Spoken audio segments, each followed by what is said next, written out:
El ministerio Conéctate Jesús se complace en presentar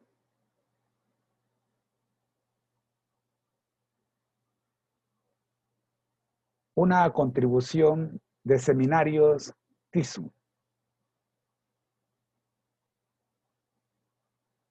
El curso para formación de líderes laicos, el deseado de todas las gentes. Hoy con el capítulo número 19, cuyo título es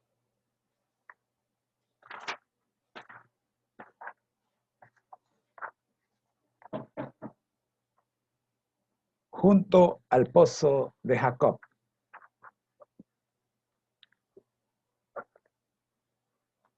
Este capítulo está basado en el capítulo 4 del libro de Juan, versículos del 1 al 42. En la mañana de hoy, en el devocional, hicimos entre todos un análisis de estos 42 versículos. Les invito a buscar el video en este. No, el video no va a estar en este canal, está en el canal del grupo Conéctate a Jesús. Los devocionales los publicamos en el canal del grupo Conéctate a Jesús. Y las clases del seminario están publicadas aquí en este canal de Seminarios y Tutorías TISU. Bien, es tiempo de orar. Gracias te damos, Señor, por permitirnos en esta hora grabar este video para beneficio no solo de los que están tomando el curso El Deseo de toda la gente, sino para beneficio de todo aquel que haga una parada en este canal. Hacemos este esfuerzo, Señor, porque queremos que todos tengamos un encuentro personal con Jesús. Oramos en el nombre de Jesús. Amén. Agradecemos al Ministerio Lecturas de Esperanza por el audio que a continuación vamos a escuchar.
El deseado de todas las gentes, capítulo 19, junto al pozo de Jacob. En viaje a Galilea, Jesús pasó por Samaria.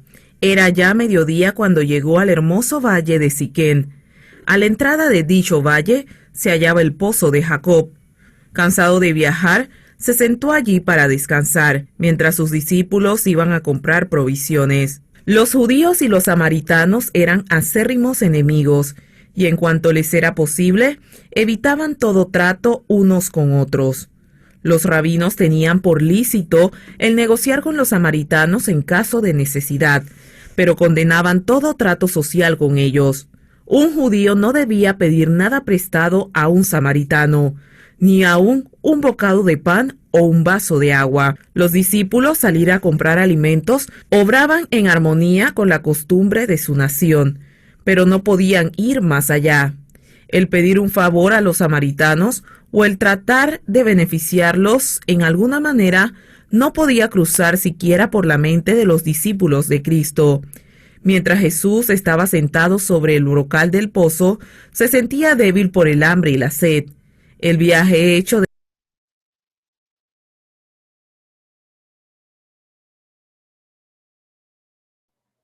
Bien, vamos a iniciar una vez más.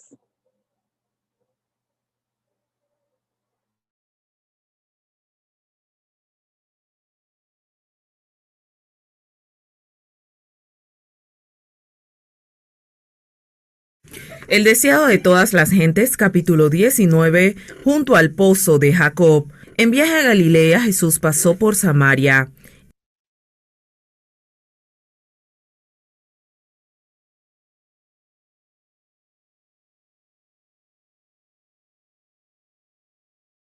El deseado de todas las gentes, capítulo 19, junto al pozo de Jacob. En viaje a Galilea, Jesús pasó por Samaria.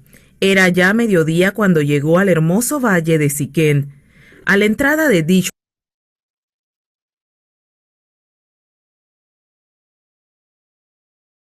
El deseado de todas las gentes, capítulo 19, junto al pozo de Jacob. En viaje a Galilea, Jesús pasó por Samaria. Era ya mediodía cuando llegó al hermoso valle de Siquén. A la entrada de dicho valle se hallaba el pozo de Jacob. Cansado de viajar, se sentó allí para descansar, mientras sus discípulos iban a comprar provisiones. Los judíos y los samaritanos eran acérrimos enemigos, y en cuanto les era posible, evitaban todo trato unos con otros. Los rabinos tenían por lícito el negociar con los samaritanos en caso de necesidad, pero condenaban todo trato social con ellos. Un judío no debía pedir nada prestado a un samaritano, ni aun un bocado de pan o un vaso de agua. Los discípulos, salir a comprar alimentos, obraban en armonía con la costumbre de su nación, pero no podían ir más allá. El pedir un favor a los samaritanos o el tratar de beneficiarlos en alguna manera no podía cruzar siquiera por la mente de los discípulos de Cristo. Mientras Jesús estaba sentado sobre el brocal del pozo, se sentía débil por el hambre y la sed. El viaje hecho desde la mañana había sido largo y se hallaba ahora bajo los rayos del sol de mediodía. Su sed era intensificada por la evocación del agua fresca que estaba tan cerca, aunque inaccesible para él, porque no tenían cuerda ni cántaro, y el pozo era hondo. Compartía la suerte de la humanidad y aguardaba que alguien viniese para sacar agua. Se acercó entonces una mujer de Samaria, y sin prestar atención a su presencia, llenó su cántaro de agua. Cuando estaba por irse, Jesús le pidió que le diese de beber. Ningún oriental negaría un favor tal. En el oriente se llama el agua el don de Dios. El ofrecer de beber al viajero sediento era considerado un deber tan sagrado que los árabes del desierto se tomaban molestias especiales para cumplirlo. El odio que reinaba entre los judíos y los samaritanos impidió a la mujer ofrecer un favor a Jesús, pero el Salvador estaba tratando de hallar la llave de su corazón, y con el tacto nacido del amor divino, él no ofreció un favor, sino que lo pidió. El ofrecimiento de un favor podría haber sido rechazado, pero la confianza despierta confianza. El Rey del Cielo se presentó a esta paria de la sociedad, pidiendo un servicio de sus manos.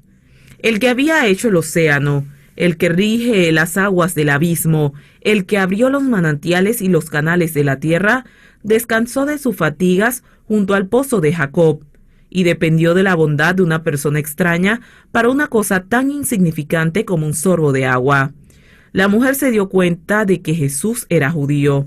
En su sorpresa, se olvidó de concederle lo pedido, e indagó así la razón de tal petición. ¿Cómo tú, siendo judío, me pides a mí de beber, que soy mujer samaritana? Jesús contestó, si conocéis el don de Dios y quién es el que te dice, dame de beber, tú pedirías de él, y él te daría agua de vida. Jesús contestó, si conocieses el don de Dios y quién es el que te dice, dame de beber, tú pedirás de él, y él te daría agua viva.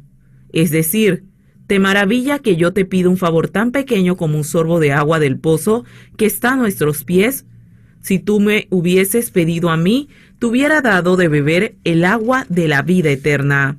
La mujer no había comprendido las palabras de Cristo, pero sintió su solemne significado. Empezó a cambiar su actitud despreocupada. Suponiendo que Jesús hablaba del pozo que estaba delante de ellos, dijo, Señor, no tienes con qué sacarla, y el pozo es hondo.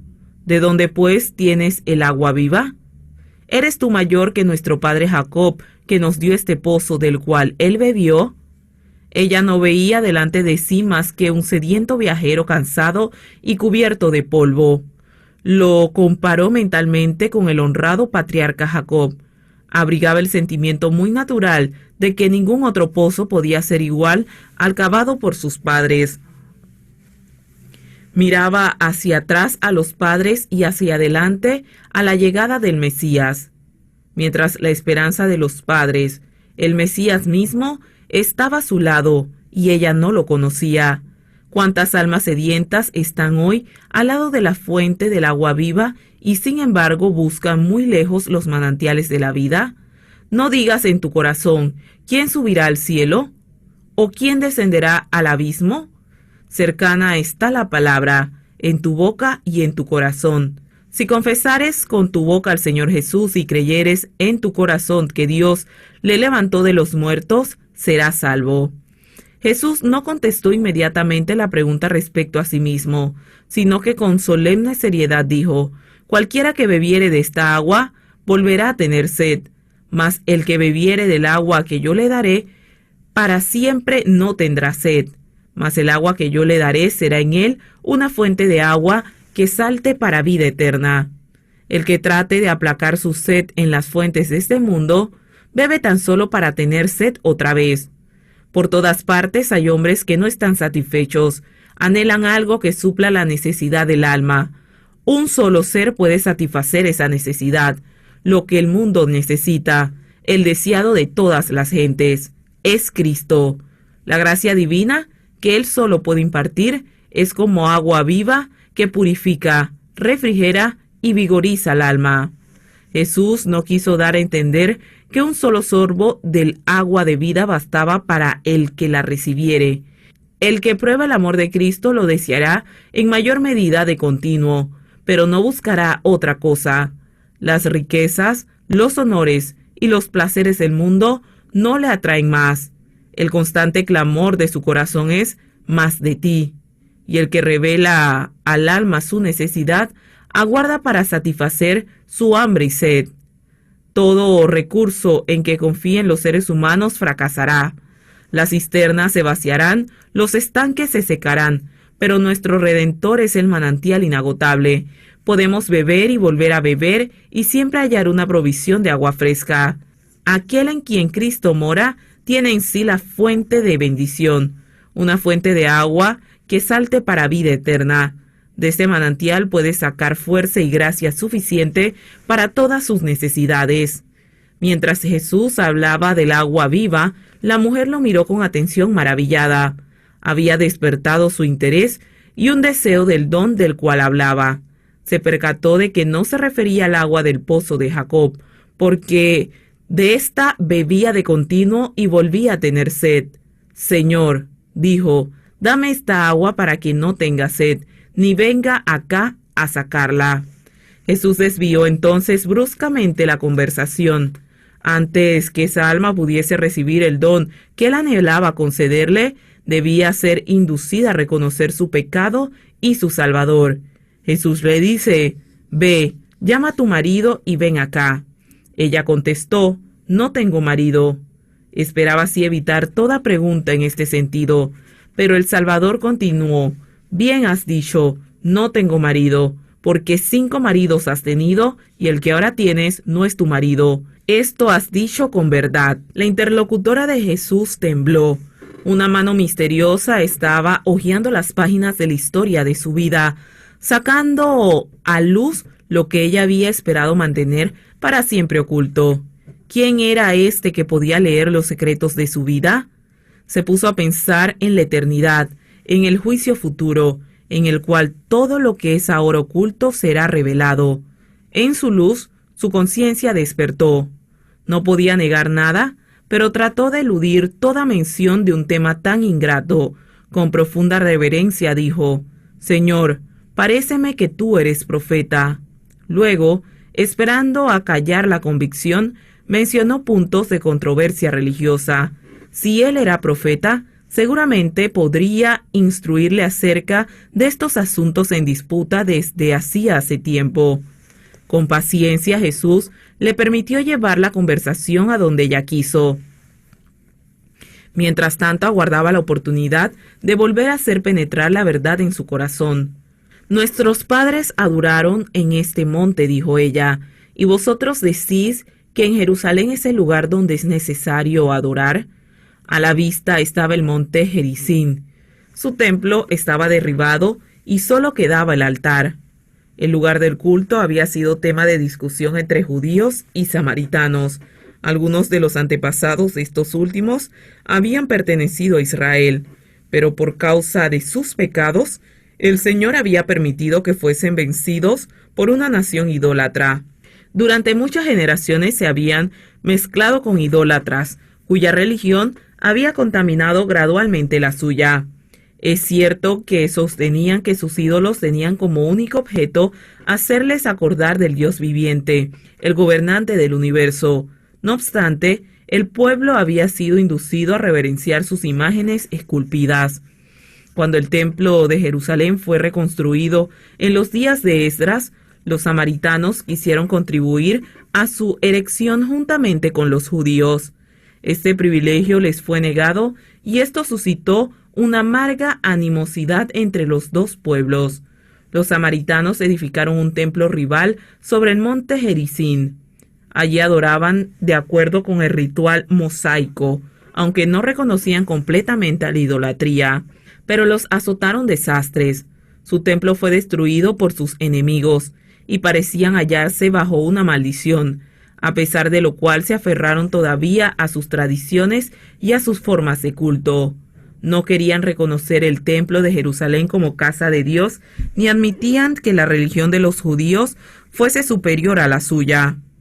En respuesta a lo que mencionara la mujer, Jesús dijo: «Mujer, créeme que la hora viene, cuando ni en este monte ni en Jerusalén adoraréis al Padre. Vosotros adoraréis lo que no sabéis. Nosotros adoramos lo que sabemos, porque la salud viene de los judíos». Jesús había demostrado que él no participaba de los prejuicios judíos contra los samaritanos. Ahora se esforzó en discutir el prejuicio de esta samaritana contra los judíos, al par que se refería al hecho de que la fe de los samaritanos estaba corrompida por la idolatría. Declaró que las grandes verdades de la redención habían sido confiadas a los judíos y que de entre ellos había de aparecer el Mesías. En las Sagradas Escrituras tenía una clara presentación del carácter de Dios y de los principios de su gobierno. Jesús se clasificó con los judíos como el pueblo al cual Dios se había dado a conocer. Él deseaba elevar los pensamientos de su oyente por encima de cuanto se refiere a formas, ceremonias y cuestiones controvertidas.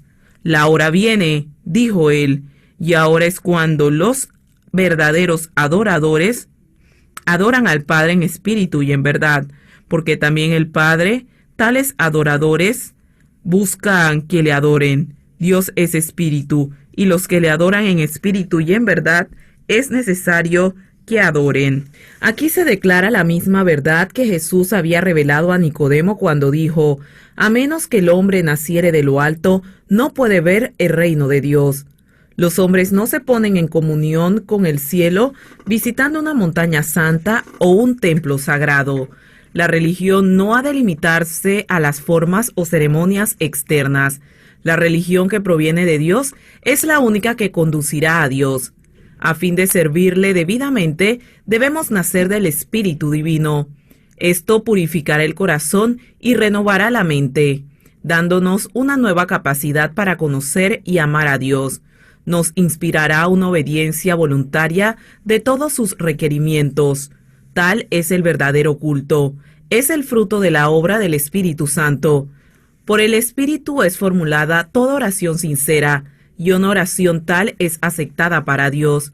Siempre que un alma anhele a Dios, se manifiesta la obra del Espíritu y Dios se revelará a esa alma. Él busca adoradores tales, espera para recibirlos y hacerlos sus hijos e hijas. Mientras la mujer hablaba con Jesús, le impresionaron sus palabras. Nunca había oído expresar tales sentimientos por los sacerdotes de su pueblo o de los judíos. Al serle revelada su vida pasada, había llegado a sentir su gran necesidad. Comprendió la sed de su alma, que las aguas del pozo de Sicar no podrían nunca satisfacer. Nada de todo lo que había conocido antes le había hecho sentir así su gran necesidad. Jesús la había convencido de que leía los secretos de su vida. Sin embargo, se daba cuenta de que era un amigo que la compadecía y la amaba. Aunque la misma pureza de su presencia condenaba el pecado de ella, no había pronunciado acusación alguna, sino que le había hablado de su gracia, que podía renovar el alma. Empezó a sentir cierta convicción acerca de su carácter y pensó: ¿no podría ser este el Mesías que por tanto tiempo hemos esperado? Entonces le dijo: sé que el Mesías ha de venir, el cual se dice el Cristo. Cuando él viniere nos declarará todas las cosas. Jesús le respondió: yo soy que hablo contigo. Al oír la mujer estas palabras, la fe nació en su corazón y aceptó el admirable anuncio de los labios del Maestro Divino. Esta mujer se hallaba en un estado de ánimo que le permitía apreciar las cosas. Estaba dispuesto a recibir la más noble revelación, porque estaba interesada en las Escrituras y el Espíritu Santo había estado preparando su mente para recibir una luz. Había estudiado las promesas del Antiguo Testamento. Profeta de en medio de ti, de tus hermanos, como yo, te levantará Jehová tu Dios, a él oiréis. Ella anhelaba comprender esta profecía. La luz ya estaba penetrando en su mente. El agua de la vida espiritual que Cristo da a toda alma sedienta, había empezado a brotar en su corazón. El Espíritu del Señor estaba obrando en ella. El claro acerto hecho por Jesús a esta mujer no podría haberse dirigido a los judíos que se consideraban justos. Cristo era mucho más reservado cuando hablaba con ellos. A ella le fue revelado aquello cuyo conocimiento fue negado a los judíos y que a los discípulos se ordenó más tarde guardar en secreto. Jesús vio que ella haría uso de su conocimiento para inducir a otros a compartir su gracia. Cuando los discípulos volvieron, se sorprendieron al hallar a su maestro hablando con la mujer. No había bebido el agua refrigerante que deseaba, ni se detuvo a comer lo que los discípulos habían traído.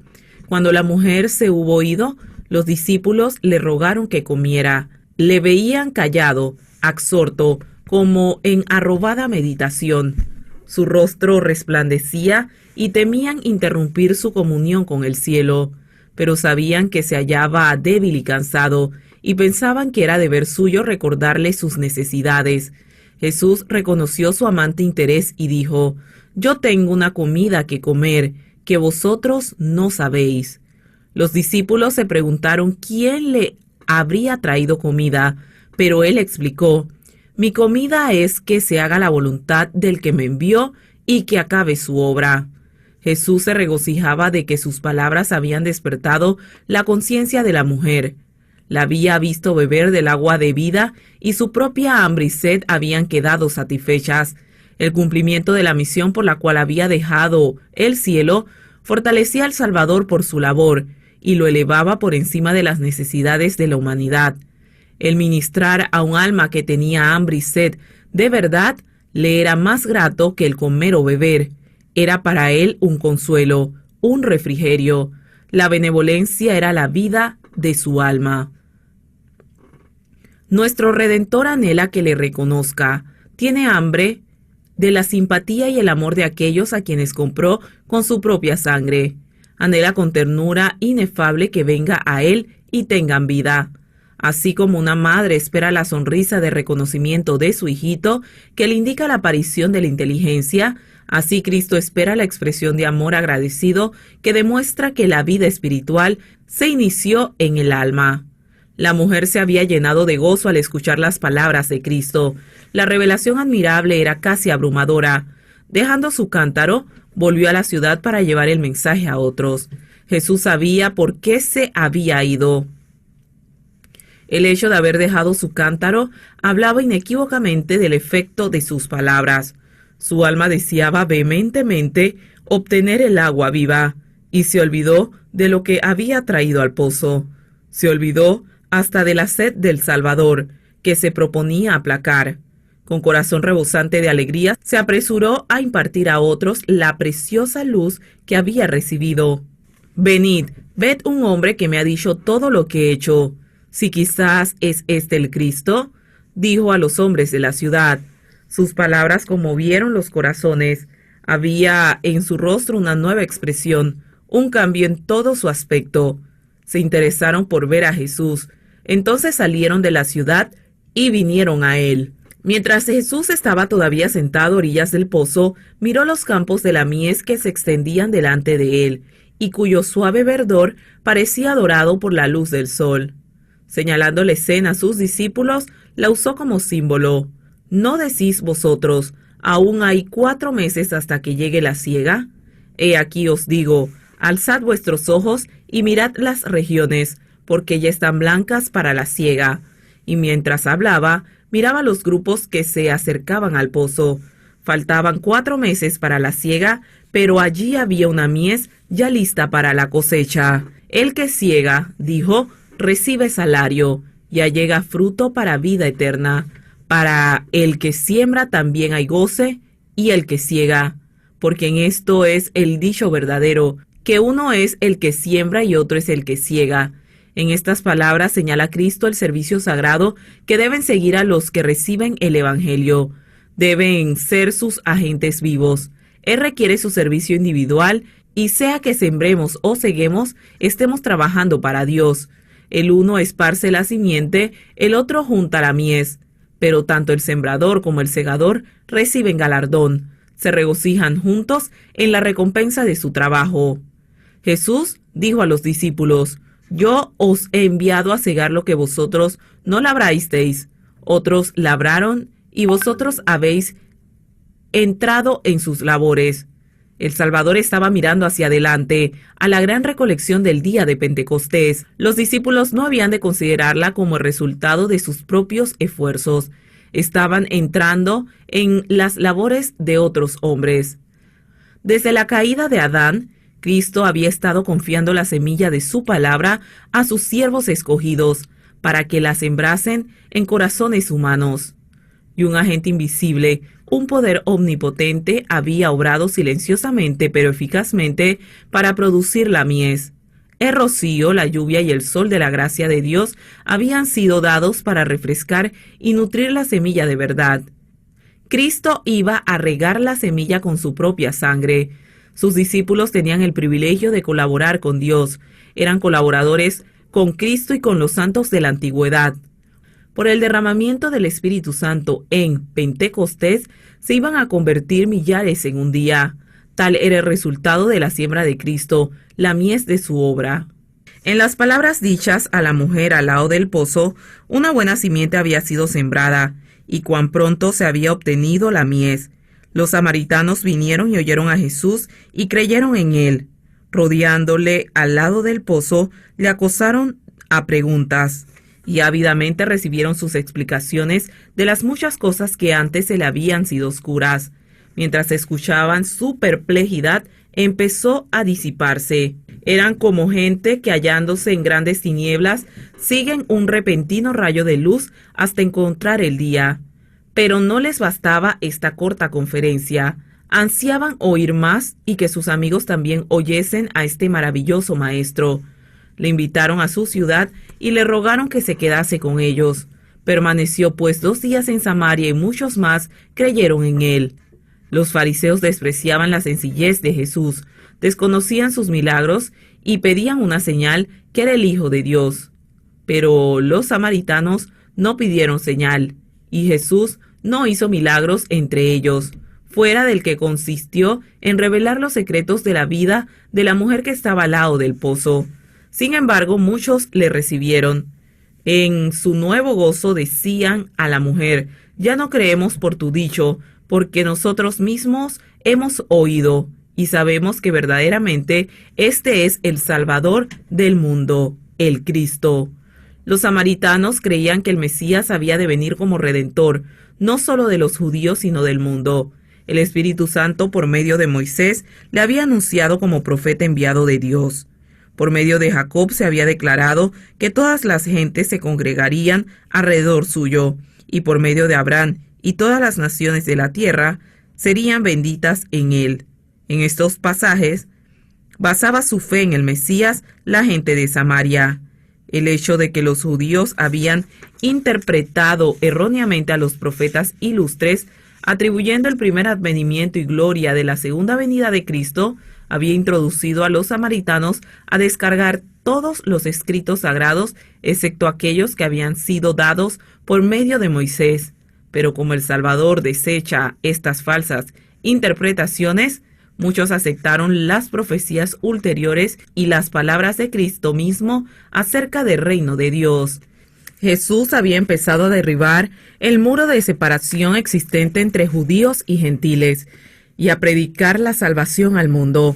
Aunque era judío, trataba libremente con los samaritanos y anulaba así las costumbres farisaicas de su nación. Frente a sus prejuicios, aceptaba la hospitalidad de este pueblo despreciado. Dormía bajo sus techos, comía de sus mesas y participaba de los alimentos preparados y servidos por sus manos. Enseñaba en sus calles y lo trataba con la mayor bondad y cortesía. En el templo de Jerusalén, una muralla baja separaba el atrio exterior de todas las demás porciones del edificio sagrado. En esta pared había inscripciones en diferentes idiomas que declaraban que a nadie sino a los judíos se permitía pasar ese límite. Si un gentil hubiese querido entrar en el recinto interior, habría profanado el templo y habría sufrido la pena de muerte. Pero Jesús, el que diera origen al templo y su ceremonial, atraía a los gentiles así por el vínculo de la simpatía humana, mientras que su gracia divina les presentaba la salvación que los judíos rechazaban. La estada de Jesús en Samaria estaba destinada a ser una bendición para sus discípulos, que estaban todavía bajo la influencia del fanatismo judío. Creían que la lealtad de su propia nación requería de ellos que albergasen enemistad hacia los samaritanos. Les admiraba la conducta de Jesús. No podían negarse a seguir su ejemplo y durante los días que pasaron en Samaria, la fidelidad a él dominó sus prejuicios, pero en su corazón no se conformaban. Tardaron mucho en aprender que su desprecio y odio debían ser reemplazados por la piedad y la simpatía, pero después de la ascensión del Señor, recordaron sus lecciones con nuevo significado. Después del derramamiento del Espíritu Santo, recordaron la mirada del Salvador, sus palabras, el respeto y la ternura de su conducta hacia estos extraños despreciados. Cuando Pedro fue a predicar en Samaria, manifestó el mismo espíritu en su obra. Cuando Juan fue llamado a Éfeso y Esmirna, recordó el incidente de Siquén y se llenó de gratitud hacia el divino maestro, quien, previendo las dificultades que debían arrostrar, les había ayudado por su propio ejemplo. El Salvador continúa realizando hoy la misma obra que cuando ofreció el agua de vida a la mujer samaritana. Los que se llaman sus discípulos pueden despreciar y rehuir a los parias, pero el amor de él hacia los hombres no se deja desviar por ninguna circunstancia de nacimiento, nacionalidad o condición de vida. A toda alma, por pecaminosa que sea, Jesús dice: si me pidieres, yo te daría del agua de la vida. No debemos estrechar la invitación del Evangelio y presentarla solamente a unos pocos elegidos, que suponemos nosotros nos honrarán aceptándola. El mensaje ha de proclamarse a todos. Doquiera haya corazones abiertos para recibir la verdad, Cristo está listo para instruirlos. Él les revela al Padre y la adoración que es aceptable para aquel que lee el corazón. Para los tales no usa parábolas. A ellos, como a la mujer samaritana al lado del pozo, dice: yo soy que hablo contigo. Cuando Jesús se sentó para descansar junto al pozo de Jacob, venía de Judea, donde su ministerio había producido poco fruto. Había sido rechazado por los sacerdotes y rabinos, y aún los que profesaban ser sus discípulos no habían percibido su carácter divino. Se sentía débil y cansado, pero no descuidó la oportunidad de hablar a una mujer sola, aunque era una extraña, enemiga de Israel y vivía en pecado. El Salvador no aguardaba que se reuniesen congregaciones. Muchas veces empezaban sus lecciones con unos pocos reunidos en derredor suyo, pero uno a uno los transeúntes se detenían para escuchar, hasta que una multitud oía con asombro y reverencia las palabras de Dios, pronunciadas por el Maestro enviado del cielo. El que trabaja para Cristo no debe pensar que no puede hablar con el mismo fervor a unos pocos oyentes que una gran compañía. Tal vez haya uno solo para oír el mensaje, pero ¿quién puede decir cuán abarcante será su influencia?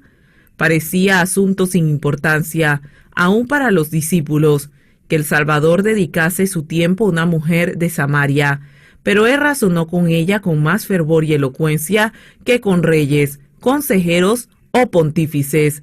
Las lecciones que le dio han sido repetidas hasta los confines más remotos de la tierra.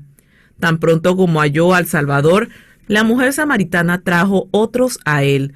Demostró ser una misionera más eficaz que los propios discípulos.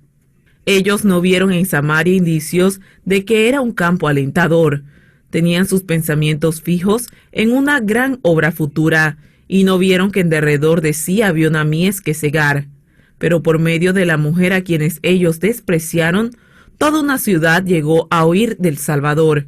Ella llevó enseguida la luz a sus compatriotas. Esta mujer representa la obra de una fe práctica en Cristo. Cada verdadero discípulo nace en el reino de Dios como misionero. El que bebe del agua viva llega a ser una fuente de vida. El que recibe llega a ser un dador. La gracia de Cristo en el alma es como un manantial en el desierto, cuyas aguas surgen para refrescar a todos y da a quienes están por perecer avidez de beber el agua de vida. El deseado de todas las gentes, capítulo 19.